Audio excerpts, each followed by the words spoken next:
is a place where people can get creative with their online presence and cultivate it outside of the omnipresent social media platforms that kind of dominate our online experience nowadays. So visually, stylistically, it's very similar to the old school web, the web 1.0, where you would log in through a modem and maybe code your own website, or later on have your own MySpace page.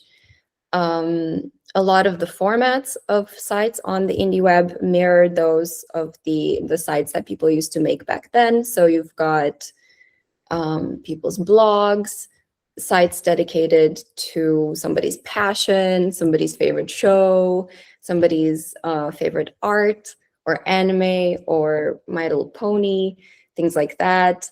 And and then you have a lot of directories, a lot of lists and aggregators that kind of pull together these indie websites in what back then would have been web rings. So these are very similar to web rings. So you've got things like Neocities, if you remember GeoCities, this is Neocities. You've got things like Wiby, which is an aggregator that pulls together sites without JavaScript. You've got Marginalia, which again has a website explorer function where you can kind of scroll at random or surf at random through different indie websites. And yeah, and why it's so cool is that it's a canvas for boundless creativity. And really, you can be yourself. This is a place where a lot of people find community. This is a place where a lot of people find outlets for their creativity. And it can be a motivator to learn how to code, for example. It can be, for some, an act of political resistance because they're existing online on their own terms, away from the incentive structure and the surveillance systems of the broader social media companies. So this can be a powerful act of resistance to a lot of people. And of course, it's a way of maintaining privacy. So you have your own blog, you share it with your friends, or you have your own site, you share it with your friends, and you're not really findable unless you want to be found, let's say, or unless it's by your peers and fellow indie web enthusiasts. So yeah, so this is why I love it and why I think it's really important, and I think why a lot of people are drawn to it nowadays, because it's so different. And there's a lot of discourse about getting offline and reclaiming your attention span and whatever. Crafts, people are suddenly rediscovering hobbies and crafts and kind of more practical things to do and build rather than simply consume, like we'd consume content online. So this is another thing that you can apply that with. You can craft a website. So yeah, and I'd like to show you some of my favorites, if that's okay. So this is one of my favorite indie websites called Melonking.net. It's quite loud. I'm going to turn off the sound in a second.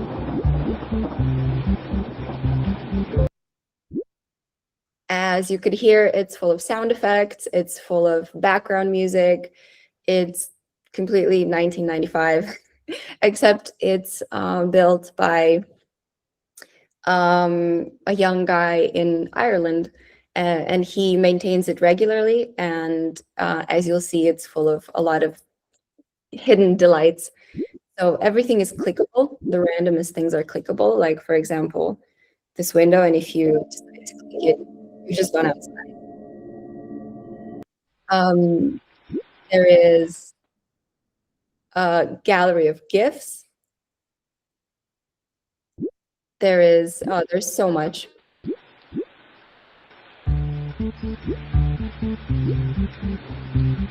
Let's turn off the sound. There is a navigation menu here. So I would like to take you through some of the possibilities. You've got a photo gallery.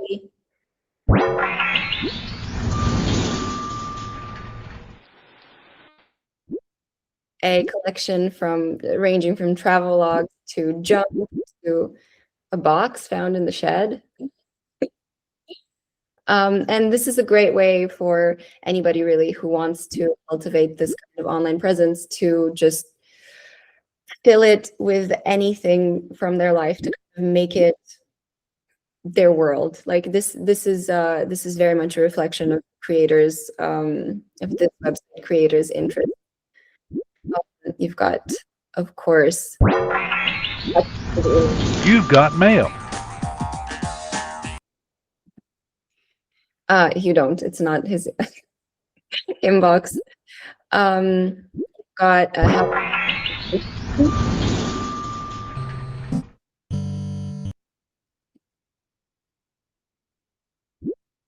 where you get to meet the webmaster. His name is Daniel. I actually interviewed him for my story about the indie web published on New Public.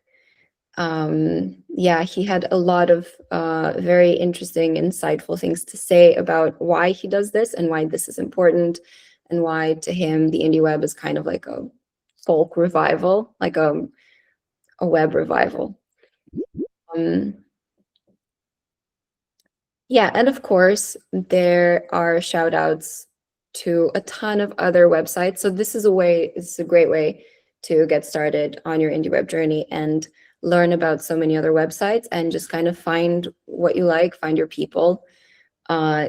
This all is clickable, and these are all recommendations from Melonking.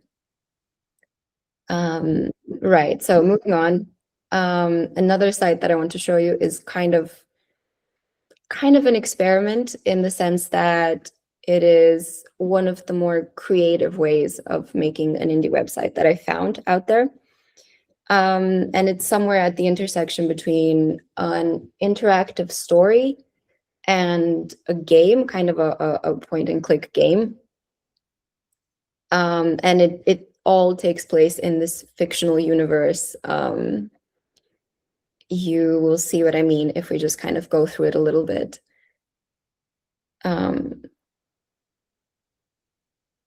I think it doesn't matter what you click here. The point is just to navigate through it.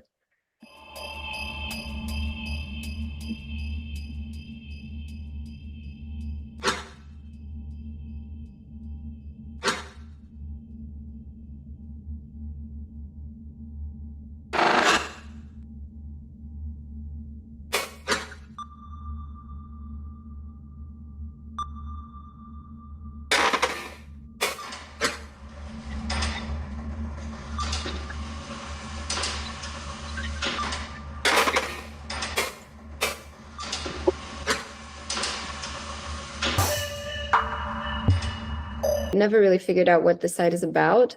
And whenever I do navigate it, I just kind of enjoy it as a performance art piece.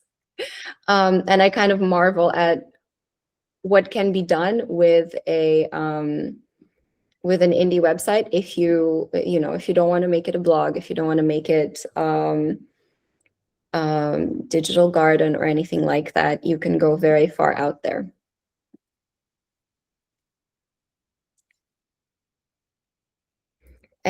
Another site that I really wanted to show you is Anne's site. So this site's design changes periodically. The last time, and my favorite version of it, the last time that I saw it, it was designed in the style of a noir comic book. Obviously, the artist really enjoys drawing her own visuals. That's always an option. That's a beautiful option. If you want to make your own indie website from scratch, you want to code it, you want to take care of the style, the visuals, the design. And it's a beautiful place to showcase your art. And this is just a collection of their writings, their favorite music, last watched, a digital garden. This is one of my favorite things. This is my favorite uses for an indie website. And I see digital gardens kind of like commonplace books, but online. So a place where you maintain a bunch of notes as works in progress. And they can be notes about your life, about what you're learning about. about things you've read, recipes, memories, whatever. And the beauty of it is that you can come and add to it. You can cultivate it at your own pace and whenever you feel like adding to it. Yeah. The main thing, though, about this website, I think, is the design and the art, of course. And there's really a lot to explore here. And you also get kind of a sense of how her style evolved over time.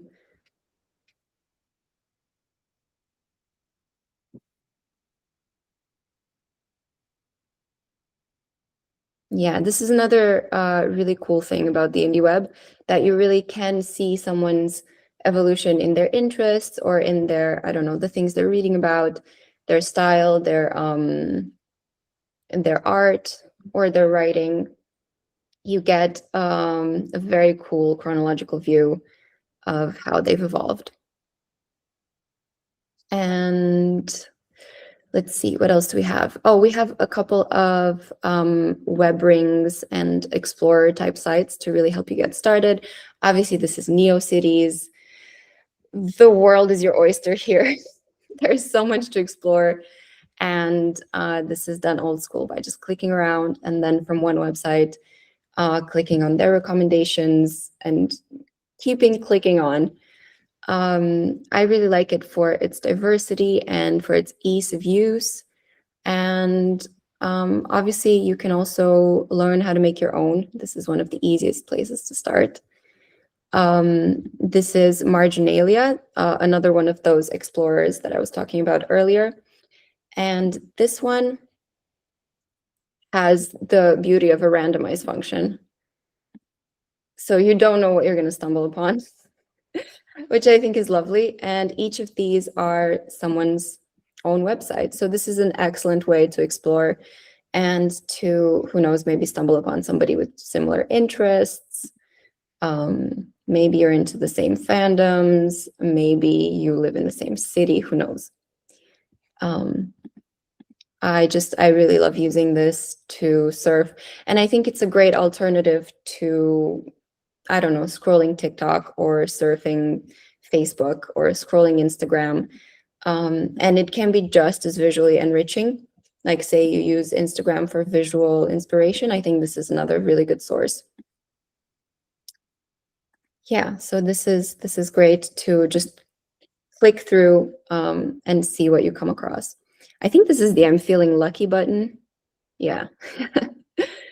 Yeah.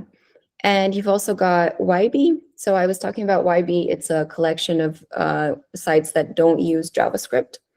And it also has a surprise me function. And this is my favorite thing to use about it. You never really know what you're going to find.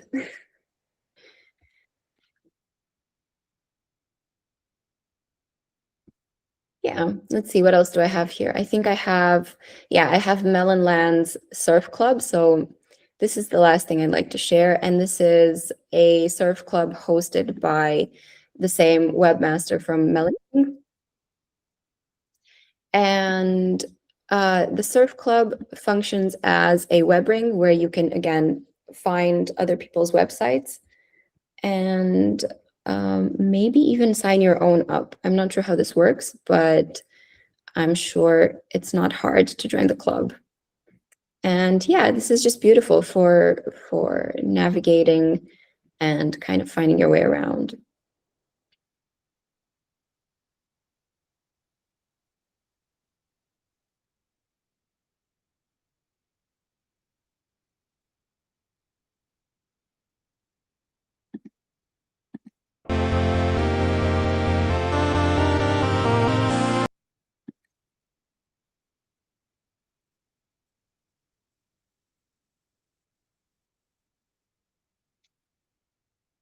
There is so much of this. I would not be able to show you all of it. There's so much. And I find it really cool and really comforting that there's just so much of this to explore. It's a really good rabbit hole to dive down. So yeah, that's all. I'm going to stop sharing my screen now.